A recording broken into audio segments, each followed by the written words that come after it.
So for today's cruise news, people are increasingly becoming more frustrated as cruise prices continue to skyrocket out of control with no signs of slowing down. Meanwhile, many would argue the quality of your vacation isn't exactly what it used to be. And the worst part about all of this is passengers did nothing wrong to cause this. Also, we have an update when it comes to a 14-year-old boy that went missing while sailing on board a Princess cruise ship over in Europe. While it is great news that the boy has been found, this situation does bring about more questions than it does answers. So, sailing straight into it, let's rewind the clock back some 3 odd years or so. Of course, that's when we had the COVID pandemic. We all had to wear masks everywhere we went and social distance. Very interesting times. However, there was some light at the end of the tunnel, at least at the time. Prior to this, when it came to the cruise ship industry, we had the big global industry shutdown for about 18 months before cruise lines fully restarted. When they did, you were able to get a cruise at the fraction of a price that it is now, and the quality overall was absolutely amazing. You were basically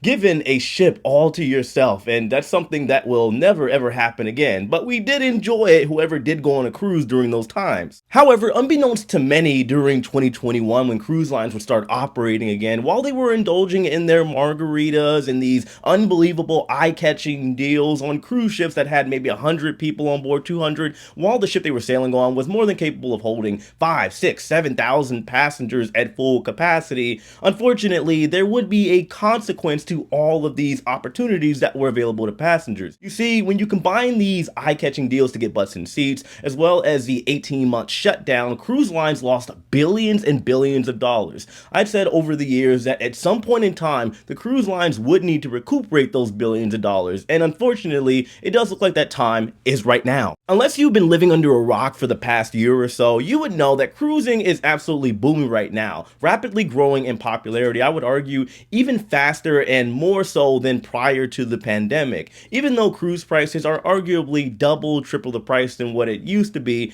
the fact of the matter is people are still paying those prices. However, that does not mean that a lot of people haven't noticed the overall downgrade in quality and cutbacks that have been taking place on board cruise ships. There are 3 main pain points for passengers that have become blatantly obvious. That is the dining room, housekeeping, and the muster drill. When it comes to the dining room options on some cruise lines out there, but not all, many people are arguing that 1, the food quality isn't what it used to be, the overall service has been downgraded, and there are significantly less options in the dining room area. When it comes to the housekeeping category, you have to be sailing with a premium line such as Virgin, Princess, or Celebrity Cruises, or realistically staying in any suite with any line. Typically, your room will be cleaned at least twice per day by your room steward, making sure everything is spick and span at all times. However, that has now been reduced for many cruise lines to just 1 cleaning per day like everybody else. While the quantity or the amount of times a room steward tends to one's room isn't a big concern for many passengers,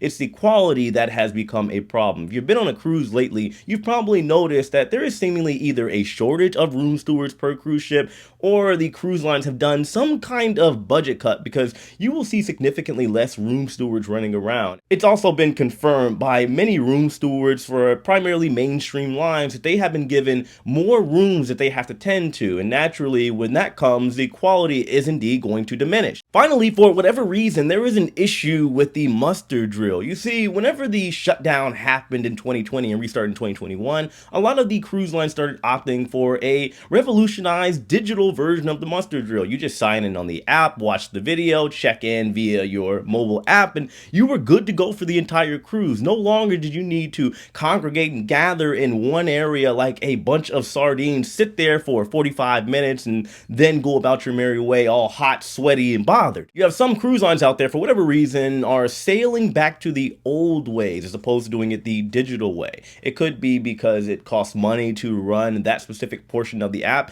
as you do have to digitally check in and confirm that everybody on board has checked in, because those reports do have to be sent to all kinds of places shoreside. Honestly, there isn't too much that can be said or done about this specific situation. I do believe the complaints are justified. People want what they pay for, or rather what they used to pay for. And it does suck that because the cruise lines incurred all of this debt, it now unfortunately has to be essentially passed down to the consumers, the customers, the passengers, if you will. It does appear that we're just gonna have to kind of cruise through this era, and hopefully things will be better in another year or so. Moving into our next story, we have a quick update about a 14-year-old boy that went missing while sailing on board a cruise ship. On the 4th of July, a 14-year-old by the name of Aiden Brown was sailing on board the Caribbean Princess cruise ship with his grandmother while the ship was completing a 14-day cruise over in Europe. At the time, the ship was docked at a port over in Germany, about 2 hours away from Berlin, when the 14-year-old boy got off at 7 a.m. alone, and just like that, he ended up disappearing. According to sources, the reasoning as to why Aiden was wandering around off the ship alone was due to an apparent argument or disagreement between he and his grandmother. When he got off the ship and wandered off and people began looking for him,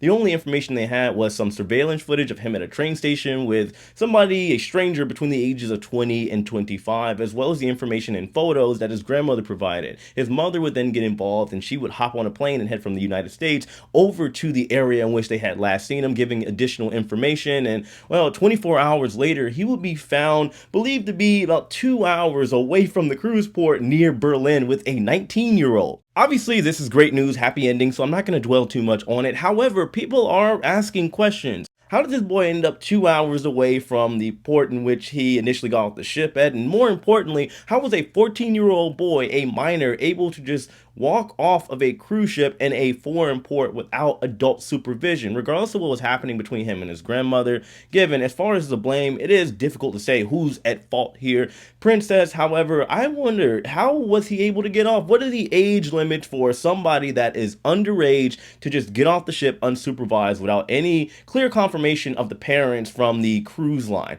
It doesn't make any sense to me. I think that's something that needs to be looked at. I'm going to dive into that myself because now I'm extremely curious. Of course, let me know your thoughts in the comment section below. If you have the answer to those questions too, I'd greatly appreciate it. I'm learning at times, just like all of you fine folk. Hit that like button on your way out. Subscribe if you haven't already. And as usual, I love and appreciate every single one of you. I'll see you later. Take it easy.